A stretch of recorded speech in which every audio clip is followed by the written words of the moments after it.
होता. त्याचे नाव भद्रश्रवा. तो शूर होता, दयाळू होता, प्रजादक्ष होता. 4 वेद, 6 शास्त्रे, 18 पुराणे याचे ज्ञान त्याला होते. अशा त्या राजाच्या राणीचे नाव होते सूरजचंद्रिका. राणी रूपाने खूप सुंदर होती, सुलक्षणी होती, पतिनिष्ठ होती. त्यांना एकूण 8 अपत्ये होती, 7 पुत्र, त्याच्यानंतर झालेली एक कन्या. राजा राणीने कन्येचे नाव शांबाला ठेवले. एकदा देवीच्या मनात आले, आपण राजाच्या राजाप्रसादी राहावे.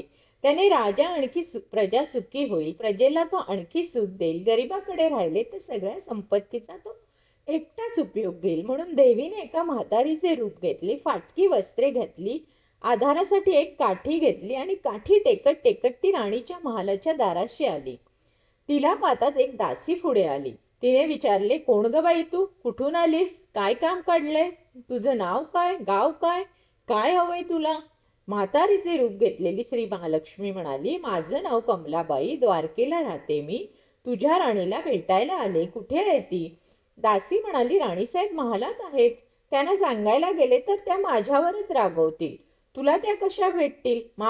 तुझा अवतार पाहून तुला त्या हाकलूनच देतील. तू तिथेच थांब आडोशाला थोडा वेळ.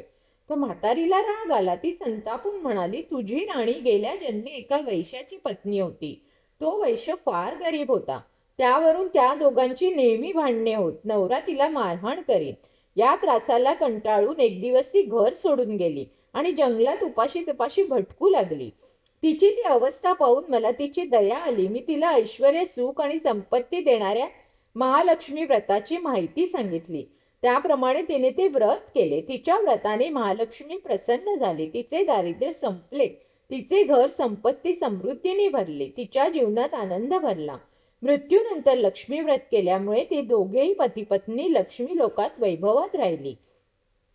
या जन्मी त्यांचा जन्म राजकुळात झाला आहे. देवीच्या कृपाने ती आता राणीपदावर बसली आहे. म्हातारीचे बोलणे ऐकून दासीच्या मनात जिज्ञासा निर्माण झाली.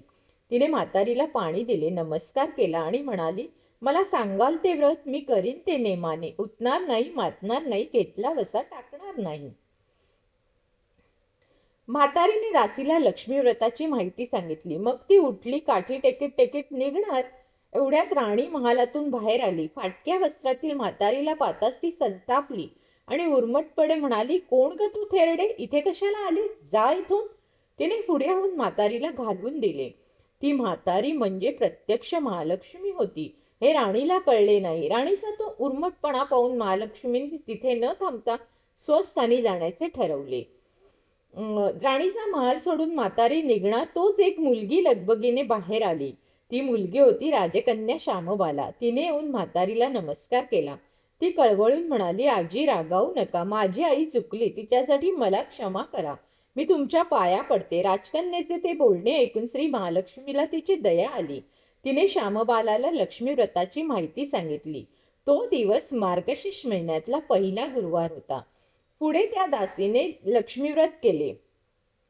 तिची ती स्थिती सुधारली. दासी पण सोडून ती संसार सुखाने करू लागली. राजकन्या शांबालानेही भक्तिभावाने सांगितल्याप्रमाणे महालक्ष्मी व्रत केले.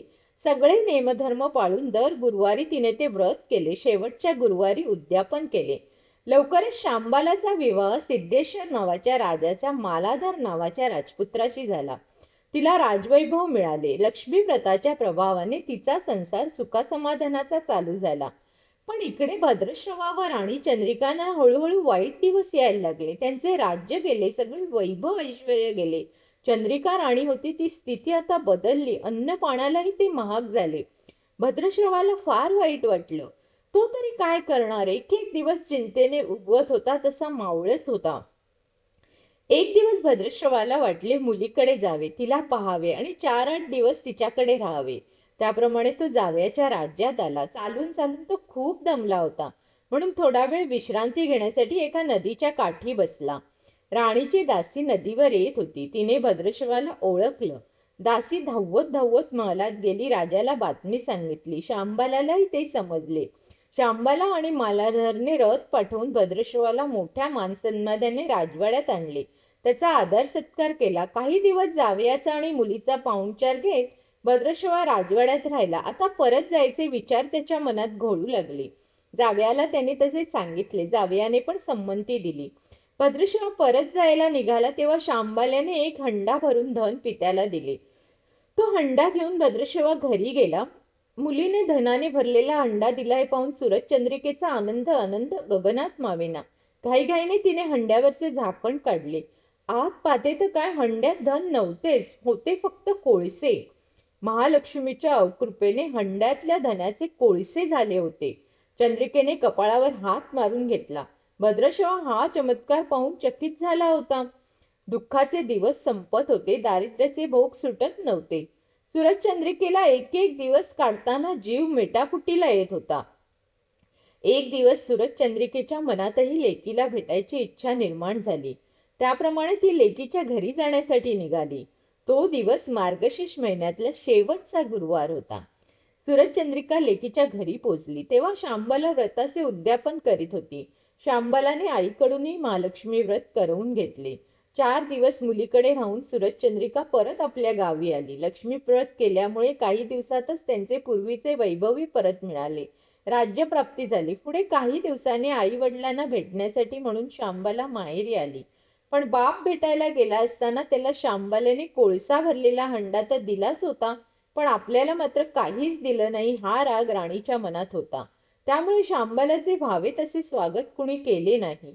राणीने एक प्रकारे तिचा अपमानच केला होता. पण शांबालेला आईचा राग आला नाही. ती पुन्हा आपल्या घरी जाण्यासाठी निघाली. निघताना तिने पूर्वी बापाला दिलेला हंडा परत घेतला, त्यात मीठ भरले व तो हंडा घेऊन ती आपल्या सासरी आली.